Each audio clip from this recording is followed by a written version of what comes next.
Welcome back. Many thanks for choosing to spend your morning with us here on Breakfast Daily. But guess what? The ever beautiful Apioco has joined me here, and of course, looking ravishing as usual. Good morning, Apio. Good morning, Tufo. No, I have to match up to you. Like, you show come up, on. you wake Come up on. showing up. So I try. I always need to bring my A game when I'm coming to meet you. I try, but thank Good you so morning. much. Thank you. But yeah, I mean, this morning there are a lot of conversations. I think in the last 2 days there have been specific hints that the Bagre Dam, Burkina Faso, is going to spill. And I mean, we know that in the past that has not, been very good. And now NADMO is saying that they're advising people who live in the area to go and find higher ground to live on. I'm wondering, but where are these people going to go? Exactly. Where exactly is the higher ground? Because the water is being spilled from an even higher ground. But this is something that has been happening over the years. Really. I mean, it's a serious problem because so the spillage of the dam itself started in 1999, 8 years after its construction, right? So when they began the spillage, northern region, upper east, upper west, now we have the savannah as well. All these areas have been inundated with flood waters ever since the spillage started. Now, this is the havoc it causes. Farmlands are submerged, homes are flooded, economic activities are cut short, lives have been lost, are washed away, lives are lost. So really, if from 1999 this has been happening, and today in 2022, we do not have a solution, and our best advice is for people to look for higher ground. Look for higher ground. Then Lord lift me up to higher ground. I'm not so sure where we are going or whether we really care about the people we superintend over. It's really sad that how many years since 1999 and we're still advising people to move to higher grounds ahead of a spillage of a dam. Yeah. It's really sad. That's someone's entire lifetime. I just don't get it. I just don't get it. Anyways, we have a report that captures the spillage and its impact on the people or in the northern parts of the country. So let's take a look at that report.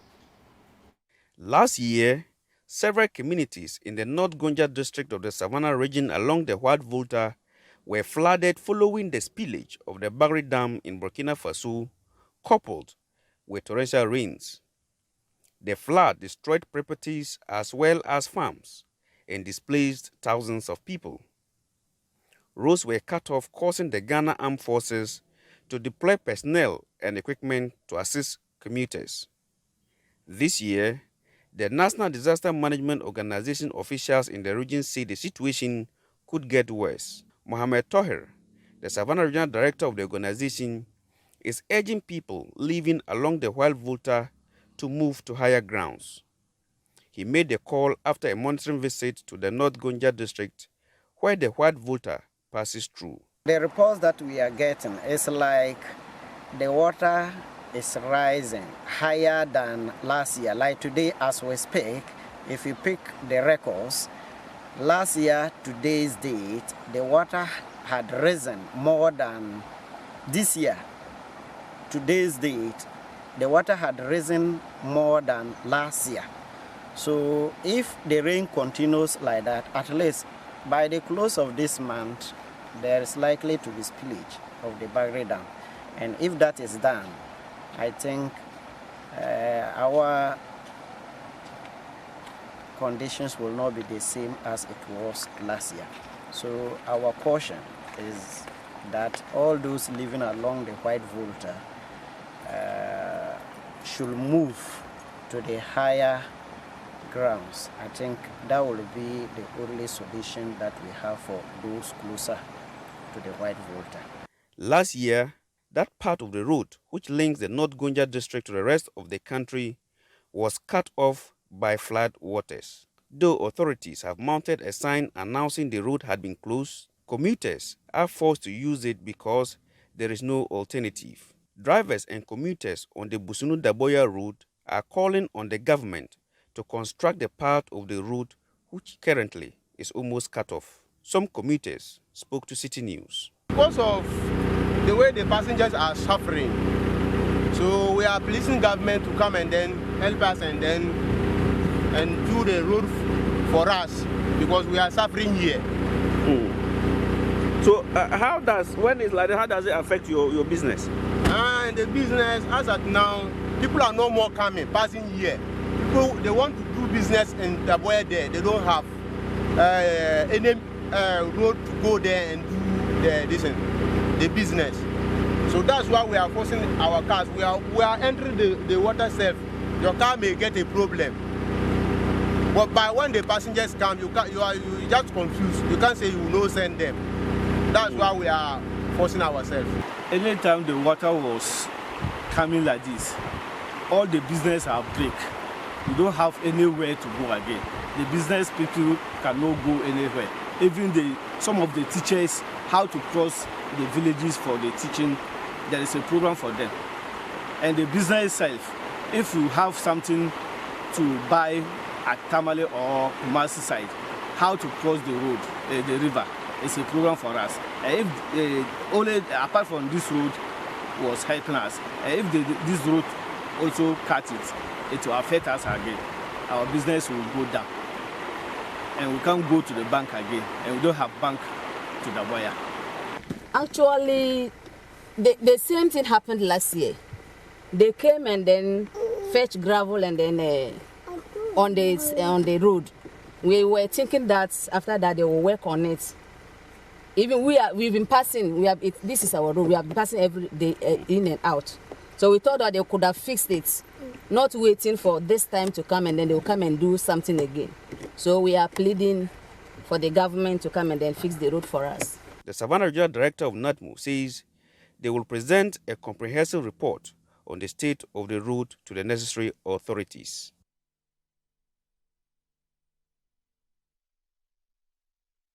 So that was a report by our colleague Richard Fogo, Northern Regional Correspondent. Now, so like you said, this thing has been happening since 1999, and maybe we need to put a little context to this, what it means to spill a dam, right? So when a dam is built or constructed, it's meant to just conserve some water. I mean, most popular thing that comes to mind is for hydroelectricity, right? In other parts of the world, who don't have seas and rivers the way we do, it's for other uses of water. So, you can connect it to different pipeways. It goes into people's homes and whatnot, right? But when it rains or when there are conditions beyond one's control, some would say force majeure or the act of God, flooding periods where the dam becomes full to its capacity and possibly beyond it, or there's a danger of that where it can now affect all don't forget that these things are mechanical. There's electricity involved. You need water at certain levels for your production. Very, very important. So when we are looking at going beyond that, dams are supposed to have spillways attached to them, so you can spill. But you see, the thing is, I don't know why we wait to spill our dams when they are full to capacity, because they are supposed to be spilling throughout the year over a period. Yes, measuring. That's you how know when you have enough water in your dam, so you begin to spill excess in measured quantities moderately, because you see, and it's rather unfortunate that at the time that we are spilling, it's raining. Exactly. So look at what happened. Look at what we spoke about on Monday. Where entire communities have been cut off. That's Upper West. I mean, really. The Wechau area, I mean, the Wild West district, where, communities have been cut off after 12 hours of rainfall. And now we're going to spill the Bagre Dam from upstream. This is on the White Volta. So we are spilling that dam. We're filling up the Volta, the White Volta itself. It's raining in the north. And we are then it will even affect the Black Volta, which can also overflow its banks. And then cause a ripple effect. So I like you said, Nana, really, anyway, I don't know. I really don't understand. It's sad. It's sad that after so many years, we're still having this challenge. Because you see, it's important that we have successive governments over the years who, failed to sustain the interest in the Polugu multi-purpose dam, because this dam was supposed to have a reservoir with an area of about 350 square kilometers. If this dam had been constructed, completed, the VRA had seen to it and they had finished, and they had really put in place this reservoir, it will collect spill-offs from the Bagre Dam, and then churn it into power. I mean, anyways, let's speak to Richard Ferguson. He's our correspondent in the Savannah region. He is there. He was with the NADMO when they toured the area and gave that warning. Let's get a feel of the situation in the area and what plans or preparations have been put in place ahead of the spillage. Good morning, Richard. Good morning, Anna. Many thanks for joining us this morning. I trust that you are well. By the way, I'm doing well. Great stuff. When are we expecting this spillage to begin? And ahead of that, what are some of the preparations that are being done? I mean, minus the advice given by the NADMO officials. At the moment, NADMO is unable to tell the exact date, but they are saying that the trend they are seeing from Bagre in Burkina Faso indicates that if this trend continues, maybe next week the spillage will start, and within a week or two, then the water our steps here in Ghana. Now, if you look at the historical citizens of this Bagre Dam, as you said it, again Citi in 2019, later in October, so I didn't get to cover that, but in 2020, since I started working with in 2020, the flood waters killed a 10-year-old child in the north project. 700 people were displaced. Some 12 communities, were submerged along the Wild River, displacing thousands of people, like I said. And then in the central Gunja, some farmlands were submerged, and then people in Yape, many farms and homes were also submerged. In September 2020, just last year, after the day, fortunately, we didn't record any deaths, but several communities and farms were flooded. Thousands of people were displaced. Routes like the Daboya route, visiting the capital of the Gunja district of Ghana, was cut off. There are roads also leading Makargo was cut off, forcing the military last year to displace personnel at this communities. If you go to Upper West, the boundary between Upper West and then Savannah region, there's a bridge there. Last year it was flooded and almost then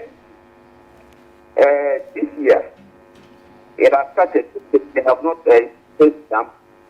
Yesterday, the monitoring, we saw that the Daboya Busulu route is nearly cut off. The roads and highways are going to put a signpost announcing to people that the road has closed. But people are still forced to using it. So every year, this happens. And there is no permanent solution to that. So the people are really in a very difficult situation. Yesterday, we saw people, they went all the way normally, and they are carrying boats into communities in readiness for the flood water. And so, unfortunately, a lot of people settle along these communities. Some are fishing communities, other farms along the river bank. And when this happens, they lose all their farm produce. Richard, I mean, the people in the area know this, and they bear the brunt and say that side. I mean, when you speak to the people, I mean, what kind of mindset do they have approaching this time of the year when the spillage is expected to happen? It has appeared, it has become a normal routine for them. As I said yesterday, we saw them carrying food into their communities in readiness for the water. And when it comes to them, they're not happy about the situation because they lose their property, they lose their animals, sometimes their homes. We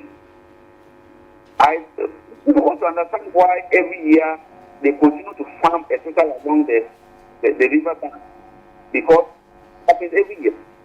Now, sometimes they try to farm early so they can harvest before that, but every year you see farms that are made.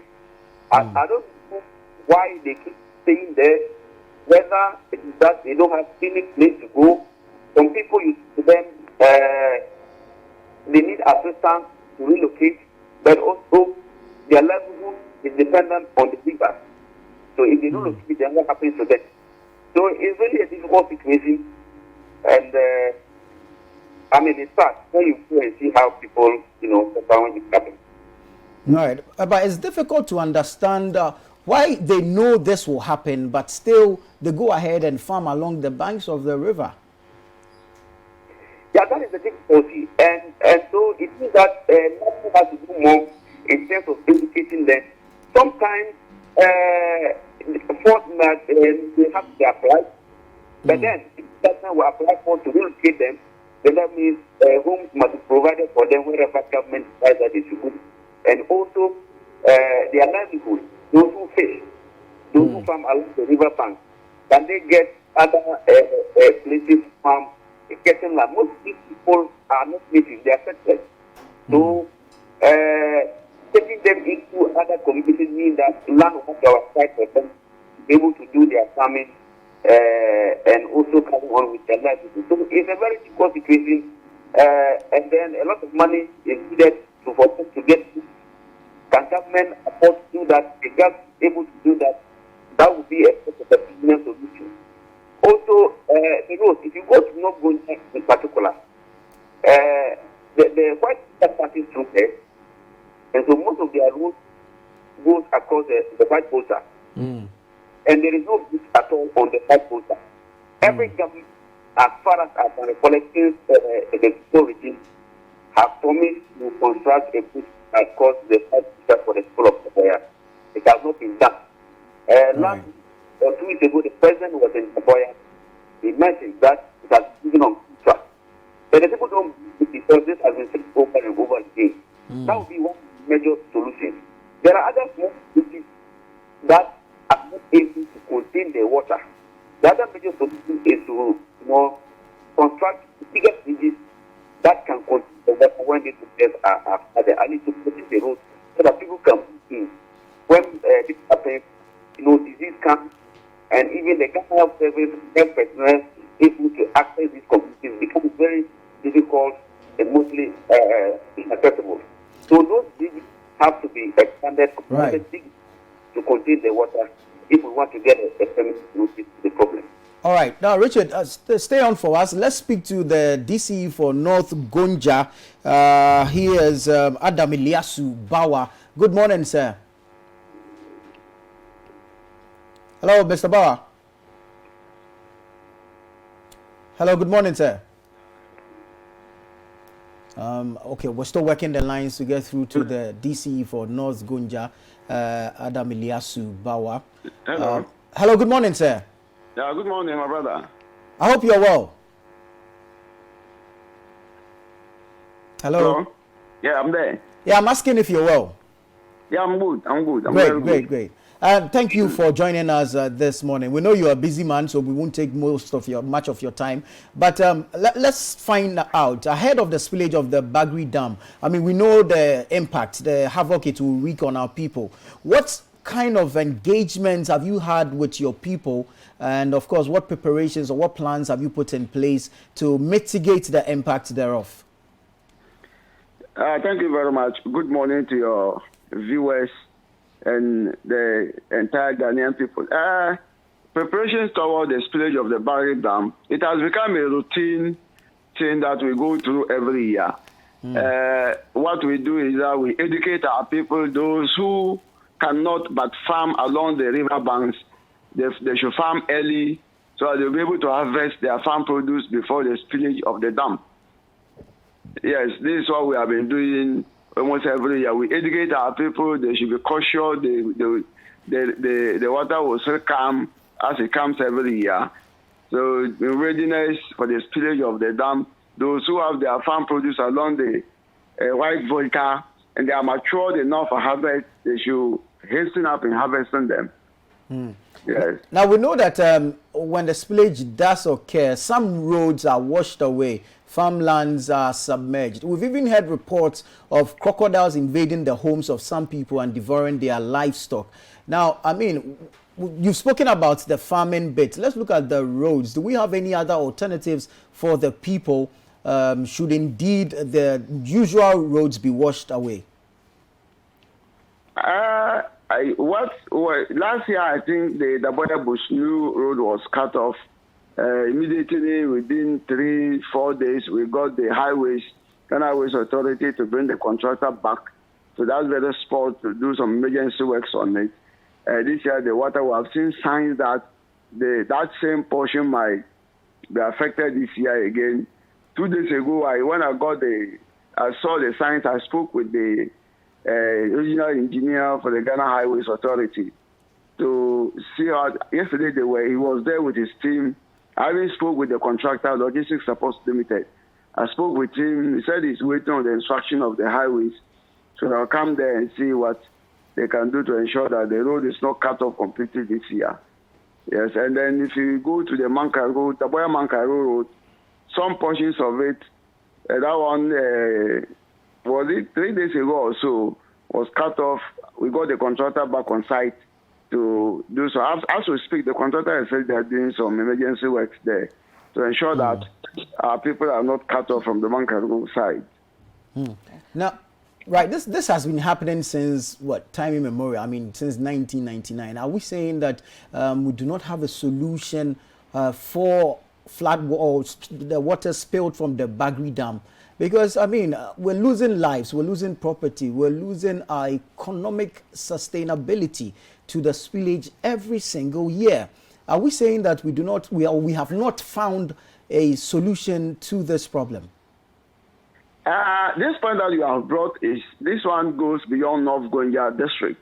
I think it should be a national debate or concern that we look at this, the yearly routine spillage of the Bagre Dam and the havoc that it causes anytime they spill the dam.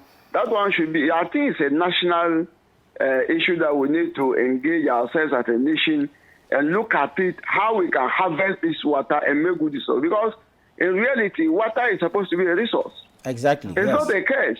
So as a nation, and thankfully somewhere 2018, 2019, I'm not too sure, the President, His Excellency, cut the salt for the construction of the Palugu multipurpose dam.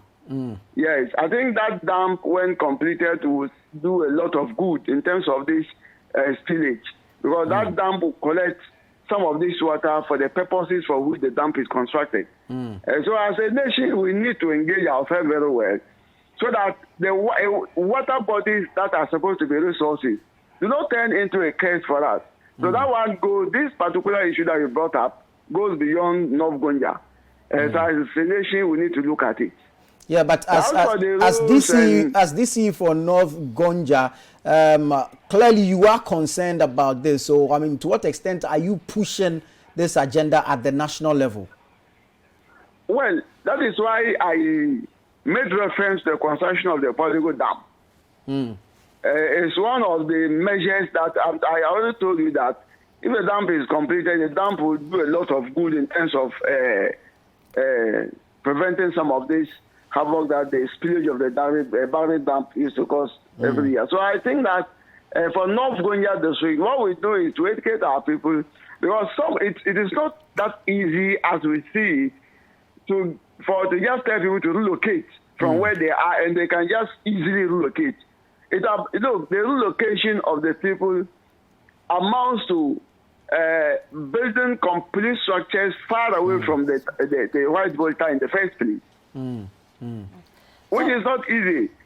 For what you see, if you care to know, if you realize the kind of investment that people are put into where they currently stay, and you look at the lives of those people, and you tell them to relocate by themselves, you can imagine the number of years they have to work to be able to mobilize resources to relocate, to find those structures elsewhere far away from the white volta. It is not that easy. Right. Maybe what we can advise our people, and we keep doing that almost every year, not to farm along the banks of the white volta, knowing that the Bagre Dam will be spilled and water will come in volumes to spoil our farm produce. So that's why we'll be talking to our people. They can stay there all right, but farm far away from the banks of the White Volta, so that our farm produce don't get destroyed by the spillage of the dam. Honorable Bauer, good morning. So I just have a few questions for you as well. You are very right. I mean, it's not easy to relocate from a place where you've made a livelihood, you have a family, you have a system that's keeping you going every day. But my question is, I mean, you are the DCE for North Gonja, and indeed, there are other districts that have been affected by this over the years. But between last year, and I'm using last year because that's the most recent time that we saw the huge impact that the spillage of the Bagre Dam had on people of your district and then neighboring districts. So between last year and this year, have there been conversations between, say, you or any of the other DCs, if you are aware, and the MPs for the different constituencies, the regional minister, have there been any conversations about a long-term relocation of the people who are affected by this? That conversation is actually ongoing on the background. But what we do is that usually any opportunity that we get, we'll bring up this kind of conversation to see if we can attract the attention of the philanthropic community, because government cannot do all that alone. We need individuals, NGOs, organizations, international organizations, those who can come in to support. We have been anytime I have opportunity to speak to other platforms, I bring up some of these conversations just to attract the attention of other organizations aside government that can come in to support. So apart from the background conversations and the occasional conversations that are going on when you meet these philanthropic entities, has there been a concerted effort? Have we come together to say, okay, let's approach maybe this particular philanthropic entity or this particular, let's say, diplomatic mission, for example, that's interested in sustainability and human rights or whatever it may be, and then let's pitch to them that this is the problem we have and this is the solution that we are proposing. Can you help us? Has there been anything like that?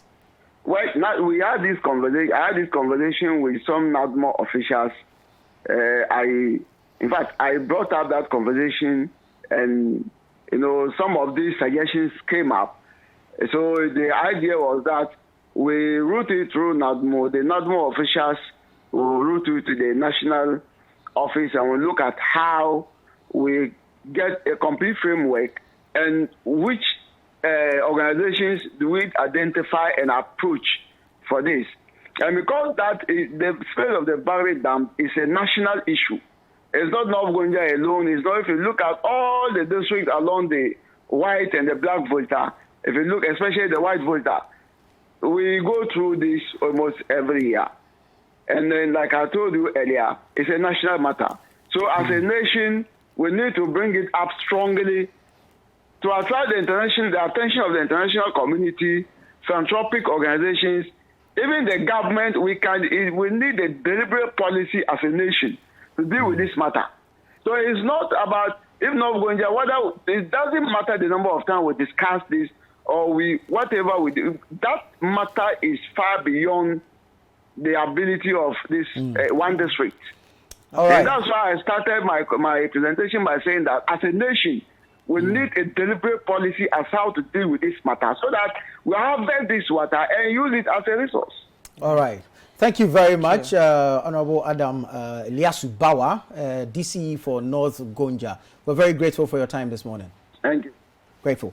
All right, so yes, we did hear from the DCE there. I mean, he's more or less calling for a national stakeholder or consultative meeting on dealing with this. Listen, from where I sit, I see a solution within the problem. And that solution, I see three things. Power generation. Yeah. One. Now, what are the challenges in the north? I mean, we've heard of rural electrification. Not every single part of the north has electricity. Exactly. So let's dam the water coming from Bagre, generate power from there. And that is what the Palugu Dam actually is expected to do. Right. That's what we call it, a multi-purpose dam. Yeah. Now, if we dam the White Volta connecting to the spillage from Bagre, which is, I mean, we have no control over that because it's done in Burkina Faso. Best we know is they communicate timelines to us and we in turn warn our people. But like I'm saying, if we are completing the Palugu multi-purpose dam, we are getting water from Bagre to generate power. Number two, we know the farming, the people in the north to be farmers. Irrigation. So irrigation. Channel the water appropriately to supply the farmers with irrigation water, simply. Now, the third point here is potable water. Absolutely. We know the challenge. Every year, we file reports here of people or community sharing water with livestock. Exactly. If we're able to dam the white water at certain points and go into the production of some of these things that we have mentioned, it will bring sanity to the area, it will protect lives, it will protect livelihoods, and of course we won't come back to this same problem every single year to discuss spillage of Bagre Dam and its impact on the people in northern Ghana. It just saddens me that we have to deal with this year in, year out. Well, we have the regional minister, Savannah regional minister on the line, Honorable Said Muhazu Jibril, and maybe he can answer some of our questions. Right. Good morning, Honorable. Good morning. How are you doing, sir? Doing great.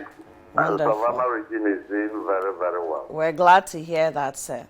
Now, this issue of the spillage of the Bagre Dam is something that we've been dealing with, even long before you took up your post as regional minister for the indeed, even before the Savannah region came into being. But it's something that we are worried about because at the base of it all, it affects our citizens who live in that part of the country. Now, I'd like to know, first of all, what conversations have we had, if you are aware of any, with the policymakers or the people who man the dam in Burkina Faso?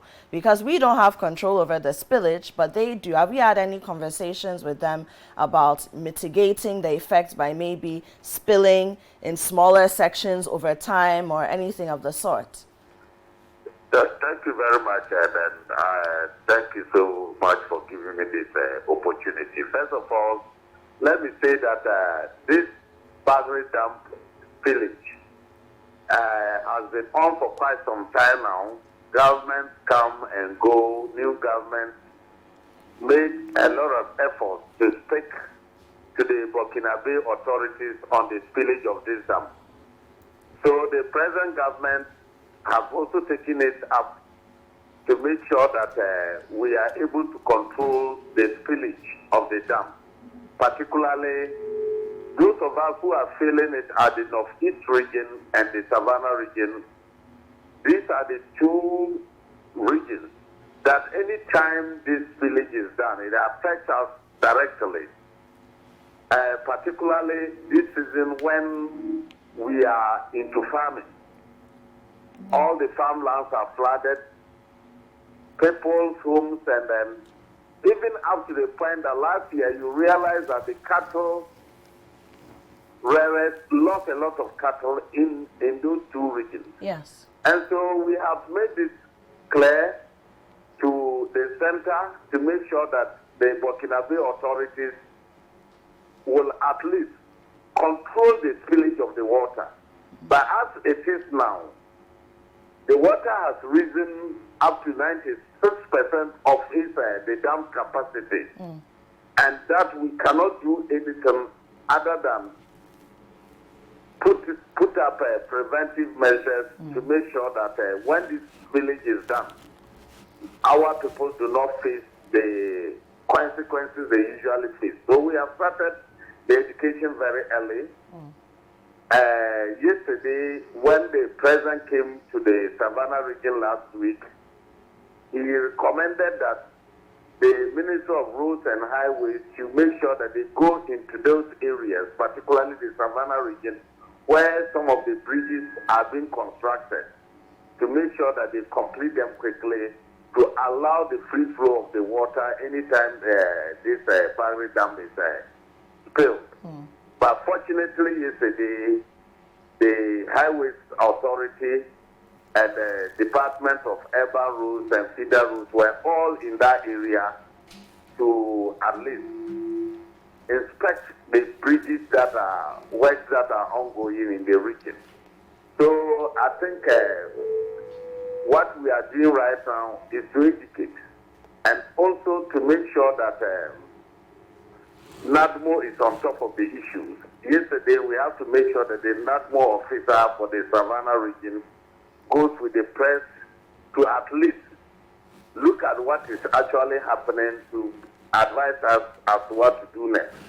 And so today, the NADMO officer will come to my office to advise me, and from there, we'll take it up at the national level to see how this can be solved. Other than that, we cannot go through the same thing we went through last year. It was so devastating to the citizens of Savannah region. And so we are trying our best to make sure that we educate the people.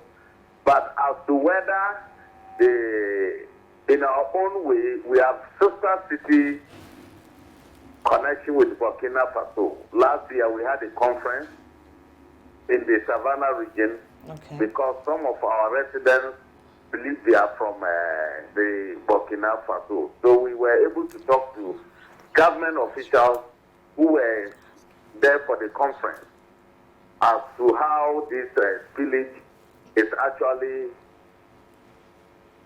disturbing us here in the Savannah region and also almost destroying the take it up. But I know that the government of Ghana, for that matter, the government of Burkina Faso are in contact with each other as to how to go about with this spillage this year. But we are not directly involved. But I think that has been done already. Okay, Honorable, I have just one question for you. We have to wrap up with you. I know you're busy as well. But you are the Savannah Regional Minister, and clearly the plight of the people, you're also very worried about it. But I'm wondering, have we had any conversations at the national level, especially you being the regional minister, you may be privy to this, at the national level about relocating in the interim and permanently the people who are affected by the spillage? Yes, because of farmland, it is always very difficult to relocate these people. And you know already this problem between the northeast region and the Savannah region, particularly that enclave, Mempi, Asem, Lukula, these are the areas that are hit most when it comes to the spillage of this dam.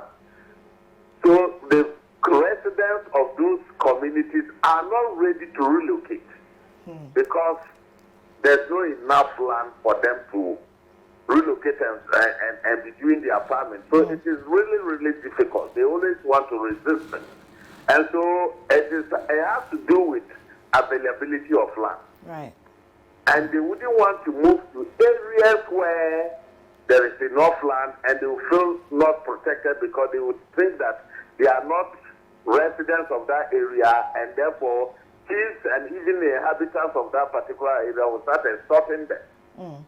And so that is the difficulty involved in relocating these people. Other than that, it would have been easy. We have vast land in the Savannah region. Those of you who know that area very well. Yes. But they will not, because they have a lineage to their tribe. They will not want to move to a different tribe where they will be seen as strangers. And that is why it is difficult relocating these people. And you know our traditional system, once you are being relocated and you are somebody's land, you have to pay royalties and whatnot.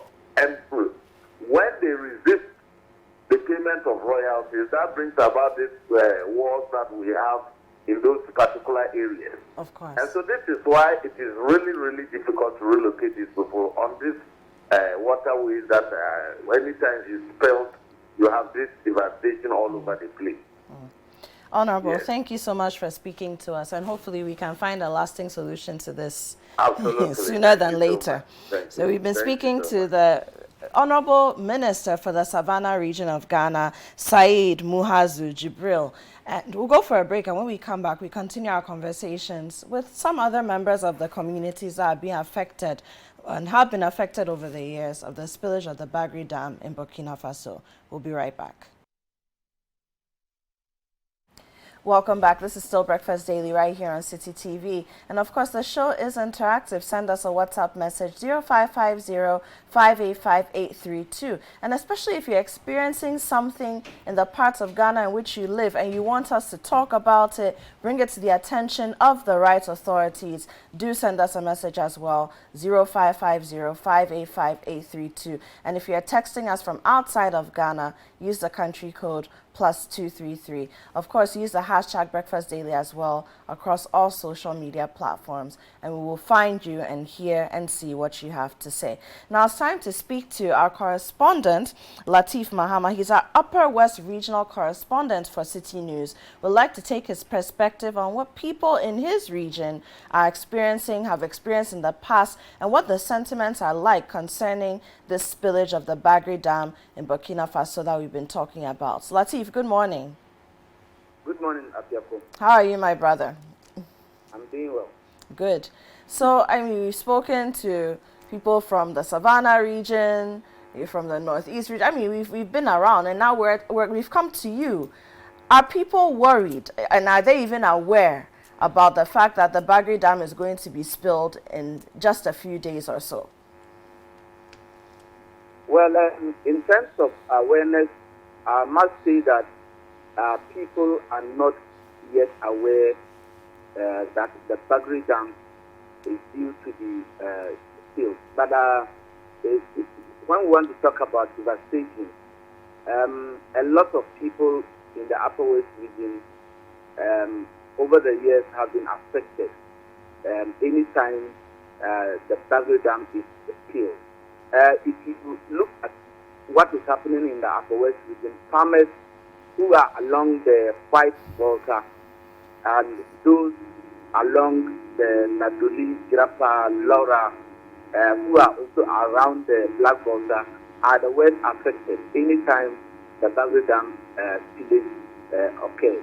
I must say that data from the Upper West Regional Office of the National Disaster Management Organization indicates that more than 1,600 persons were affected in 3 districts when the dam was filled.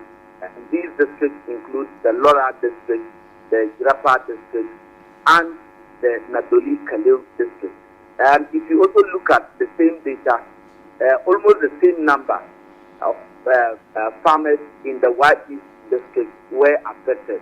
And in that, more than 722 farmers lost their farmland, and 336 persons were also displaced last year when the dam was filled. And so, in terms of devastation, the Bagre Dam has been wreaking havoc on farmers and residents in about 4 or 5 districts here in the Upper West region. Remember, last year, most major routes linking districts and communities to the regional capital were cut off in the same period.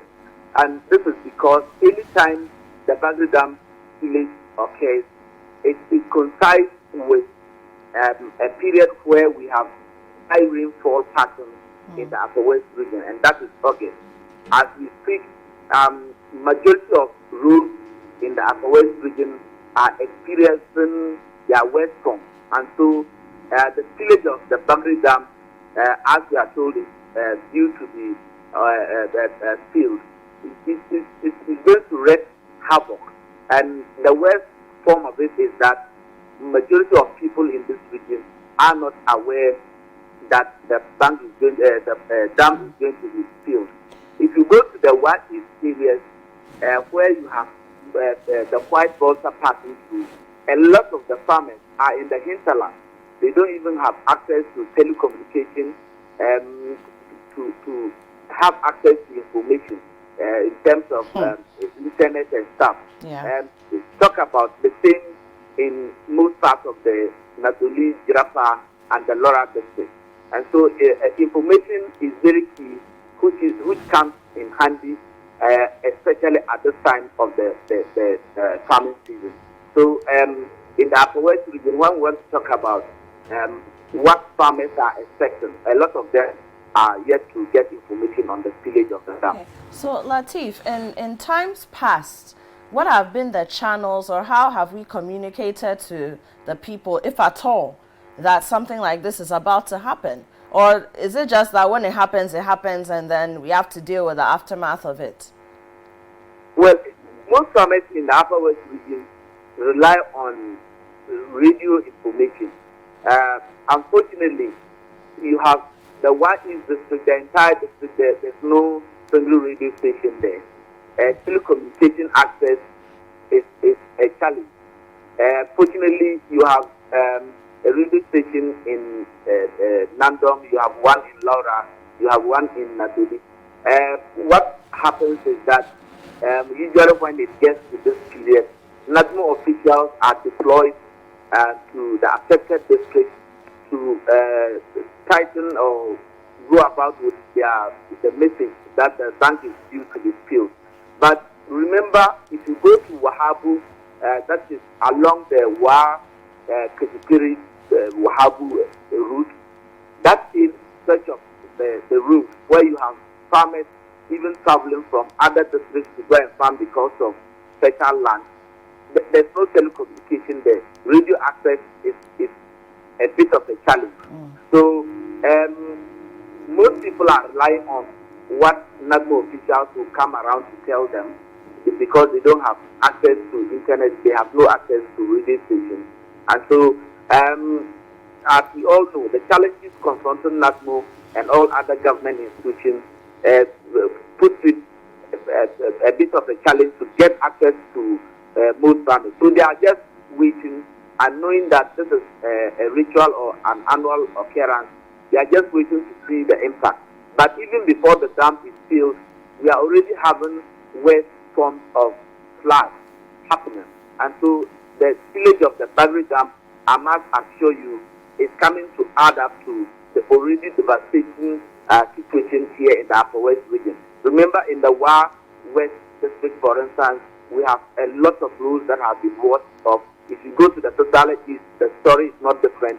Parts of Naduli, Kaleu, they are experiencing the same thing, and some parts of the Jirapa and Laura district. So it's a bit of a dicey situation, as farmers are just looking up to faith to count their losses as always.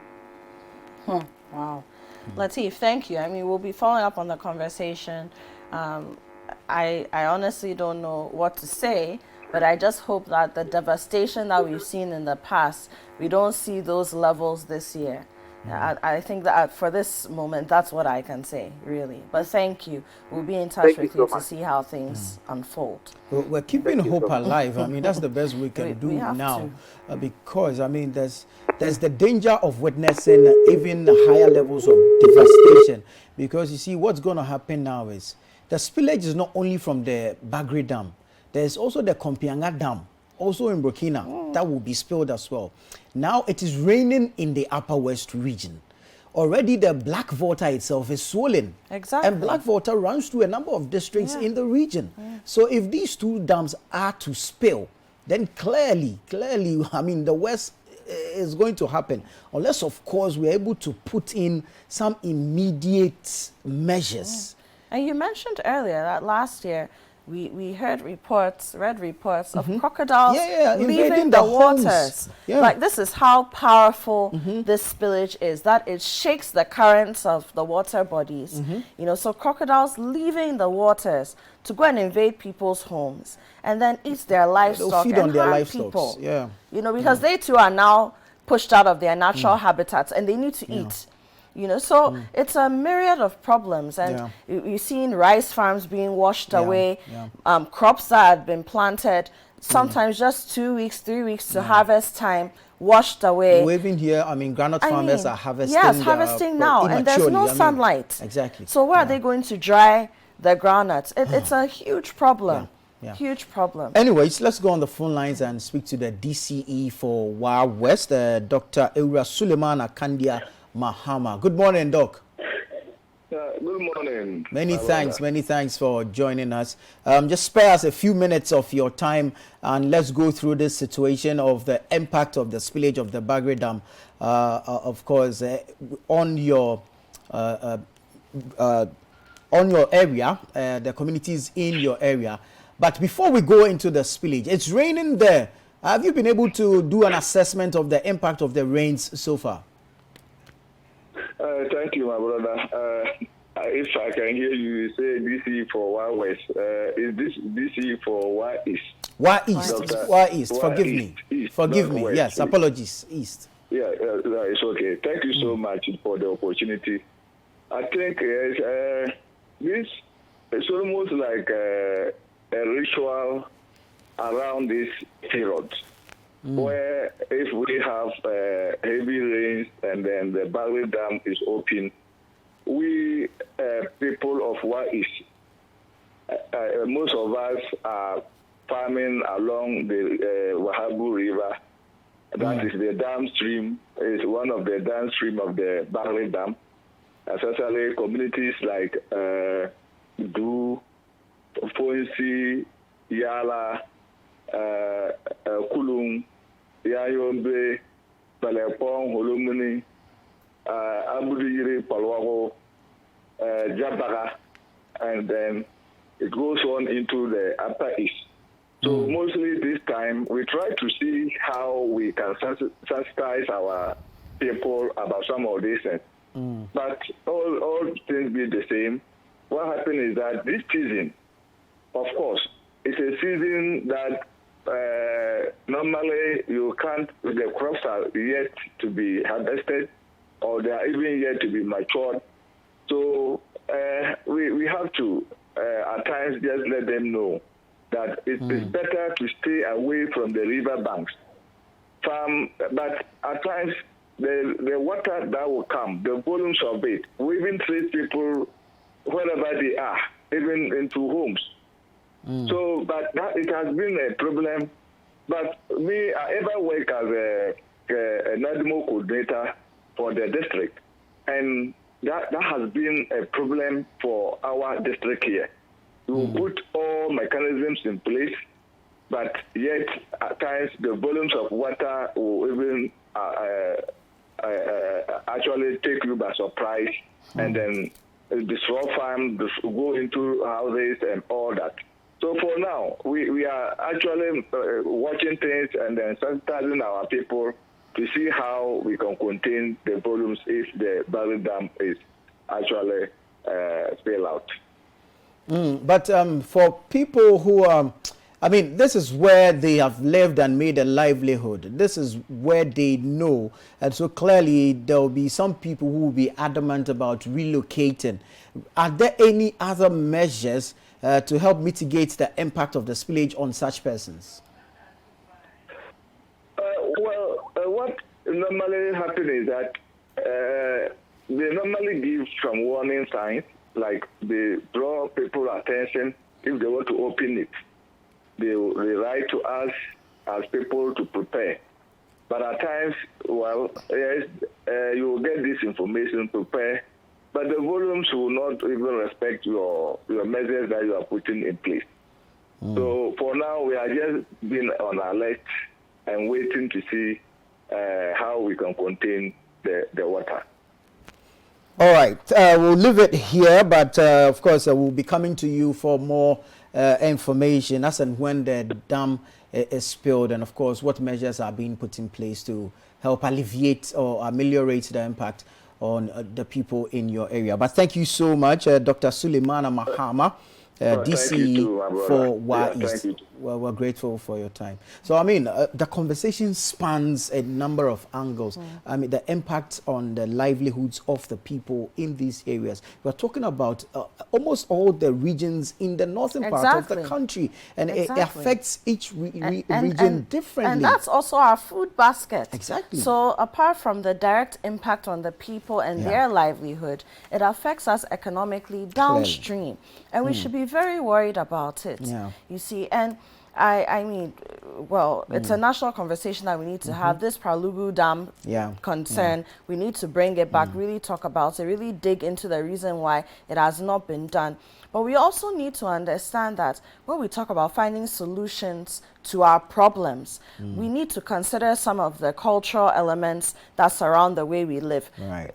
Point in case, or case in point, however you want to put it, you know, this thing about people living near their farmlands and not wanting to relocate from where they are. Yeah. But I also think that if we look at agriculture as a priority for the country, the way we should, and we start looking at ways of doing agric where it's not just free range, you know, everybody is doing some subsistence and then Charlie, let's do what we are doing. If we get bumper harvest, then we sell. Then we can also curb some of these things. So tap into the skills of the farmers, engage them, and let them be the ones who lead our agricultural efforts, but from a more advanced and, you know, refined perspective. So we have a lot of work to do. Accra is not Ghana. People are living on deserts and are finding ways to generate water. You have water in abundance and you are letting it kill your people. Create entire oceans. Dubai creating entire oceans. People are making water in out the of desert. You have enough and you're allowing it to kill your people. Okay. We all did this country inside. But stay with us here on Citi TV. This is Breakfast Daily. We'll be right back.